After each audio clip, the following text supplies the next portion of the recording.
சரி, இப்போ நீங்க பேசுறப்போ வந்து இந்த ட்ரைபல் சில்ட்ரனுக்கு, அப்புறம் வந்து நெறைய கவர்மெண்ட் ஸ்கூல்ஸ். குழந்தைங்களுக்குலாம் வந்து நீங்க ஃபில்ம் மேக்கிங் கிளாஸஸ் சொல்லி தரீங்க அப்படின்றது சொன்னீங்க. இந்த ஒரு ப்ராசஸ் எப்படி இருக்கு? ஒரு ஃபில்ம் மேக்கரா படங்கள் பண்றத தாண்டி, இந்த மாரி ஒரு வொர்க் பண்றப்போ, what is the different thing that you are learning as a person also?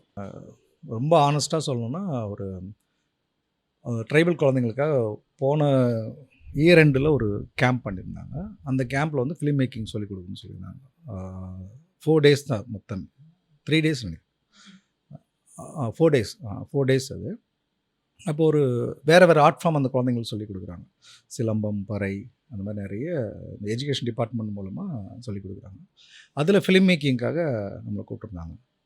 அப்போ ஒரு 4 நாள் வந்து என்கிட்ட ஒரு 30 குழந்தைய குடுத்துருந்தாங்க. எல்லாமே அ 7த், 8த் படிக்கிற குழந்தைங்க. அவங்களுக்கு ஃபர்ஸ்ட் டேல வந்து சினிமானா என்னன்னு சொல்லணும். கதைனா என்னன்னு சொல்லணும். சொல்லிக் குடுக்கணும். அவங்க அது கூட தெரியாத. இல்ல, இல்ல நம்ம சொல்லணும். நம்ம ஓகே, ஒரு ஓகே. ஒரு ஒரு சினிமானா என்ன ம். அப்டின்னா, அவங்க ஒன்னொன்னா சொல்லுவாங்க. அப்ப நம்ம அவங்ககிட்ட என்ன விதைக்கிறோம் அப்டின்னா, சினிமானா வெறும் இந்த உருவ அடிப்படையில, உடல் அடிப்படையில போற்றப்படுறது, ஹீரோயிசமா பார்க்கறது, இது கிடையாது சினிமா. சினிமாங்கிறது ஒரு ஒரு ஒரு மிகச்சிறந்த ஆர்ட் ஃபார்ம். அது பெரிய ஆர்ட் ஃபார்ம்.